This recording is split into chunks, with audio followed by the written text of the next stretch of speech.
So I suppose it's a possibility that it could be New Orleans. Maybe there's a possibility that it's whoever's after the Clippers. I don't even know who we play then, but Lakers. So something, you know, that's the range that we're looking at. What jumped out to you with DeMarcus' whole routine, just going through the day-to-day and the ebbs and flows of that? Kind of when you look at the totality of this past the whole thing? Yeah, just how his demeanor was. I think just, I had a lot of compassion for him because of what he's been through. You know, you think about when the injury happened, he's getting ready to sign a max or near max contract, whether it was with New Orleans or somebody else. A life-changing amount of money. Not to mention the gratification that comes with being, one of the best players in the world and an all-star and right in his prime, and that all went down the drain, for him. So think about that. So as he's going through rehab, he's only human. He had to be thinking, man, what happened? What happened?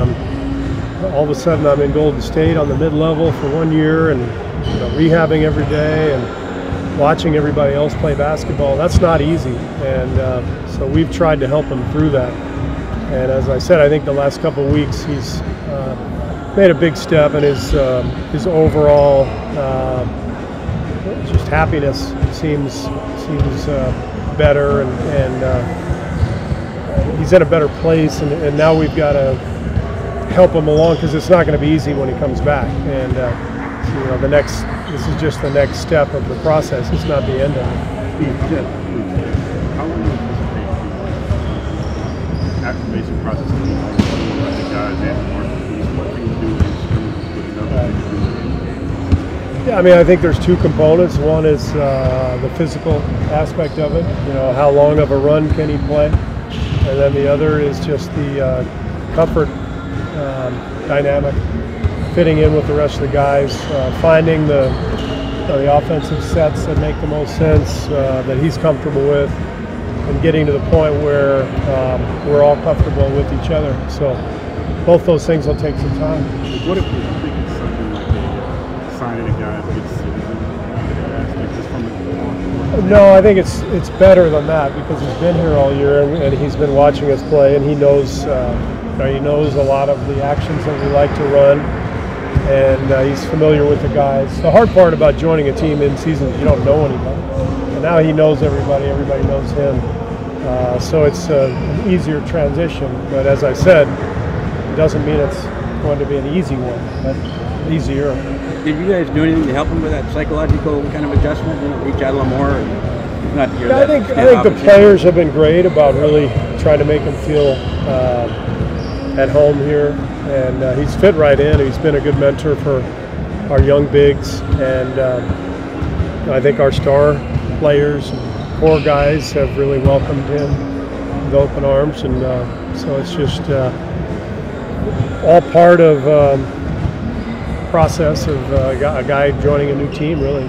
Boogie is naturally an emotional player, so what kind of emotion do you think you're going to see out of him those first few minutes? I hadn't noticed that, so I'll have to adapt to that. Right? Thanks for... yeah, you're welcome. Yeah. I think, one of the memories I have of DeMarcus when he played in Sacramento, I got kicked out of a game there. And I was going berserk. And when the ref kicked me out, I was at half court, being restrained by Mike Brown, and the ref kicks me out. And I turn around and I locked eyes with DeMarcus, and he's giving me the and I talked to him about it when he signed here, and I was like, you could relate, right? He goes, I could absolutely relate. And so he knows I have a temper and a fuse. So does Draymond. I think the three of us all have the ability to snap at times. It's probably going to happen, but that's because we're all competitive and we want to win. We want to succeed, and we got to figure out the best way to all coexist and channel all that energy and emotion into the right direction. Excuse me?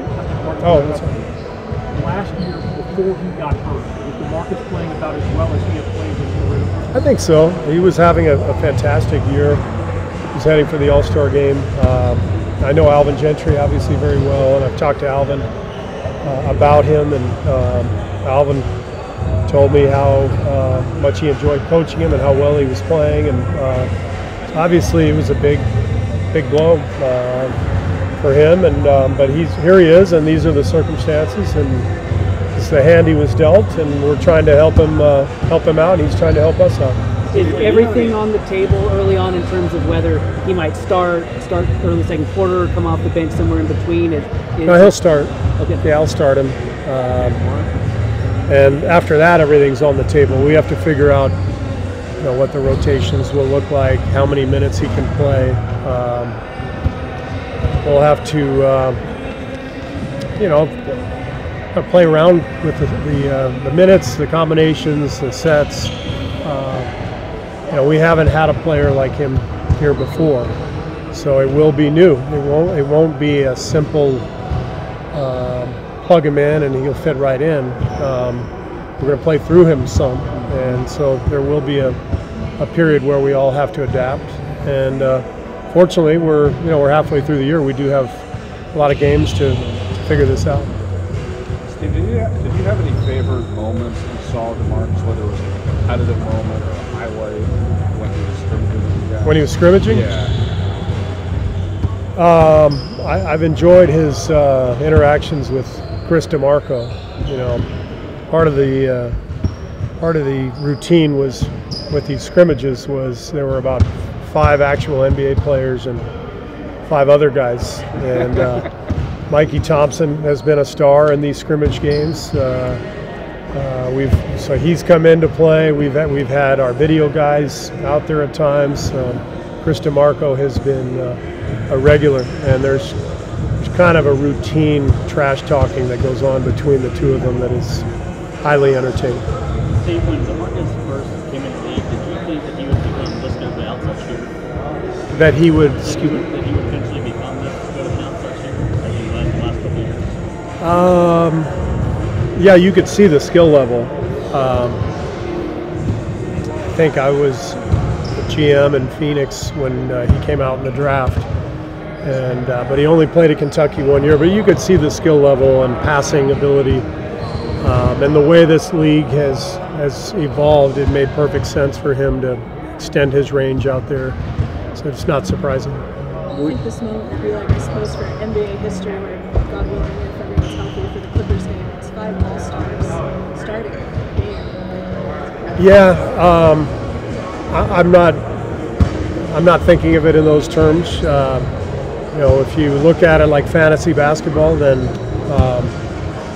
you're immediately on the wrong track. Because basketball is not about just putting 5 All-Stars out there. It's about the pieces fitting together. The puzzle has to fit, and that's what we have to figure out as we go. How about this juggernaut 5 and what defenses will have to do against them? Well, obviously we're adding another great shooter to the mix. We're adding a guy who is powerful inside, who's a great passer, and he's not a runner, he's not a sprinter.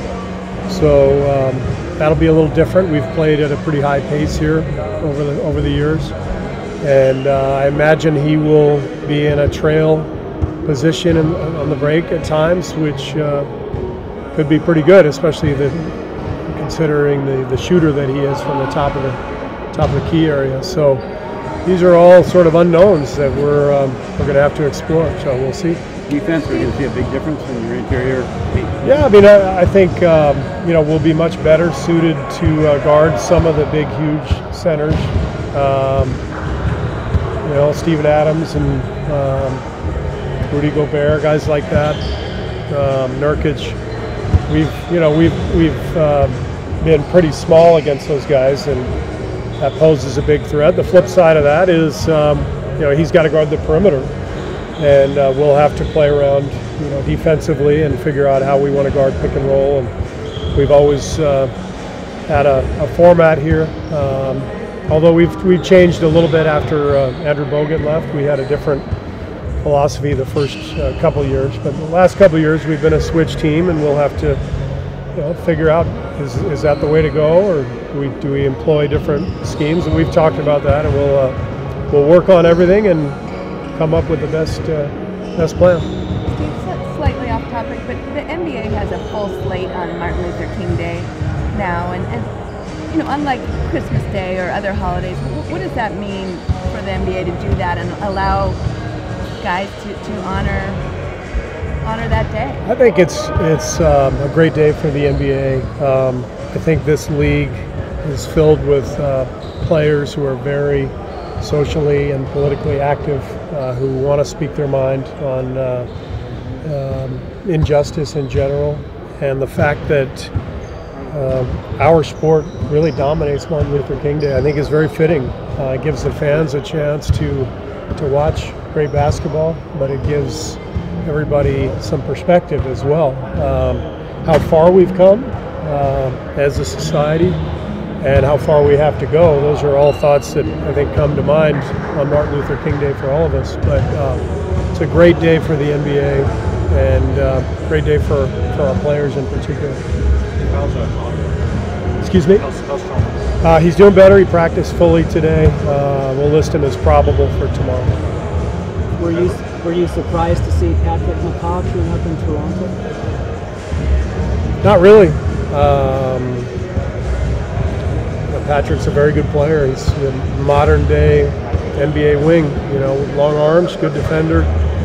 So, I've always liked Patrick. Everybody here, management, coaches, teammates, we've all liked him.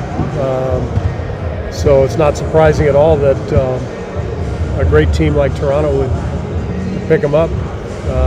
There's a reason we drafted him. There's a reason we wanted him here. But so it's worked out this way. And as I said a couple weeks ago, we wish him the best. All right. Thank you. Thank you. Thank you, Stu.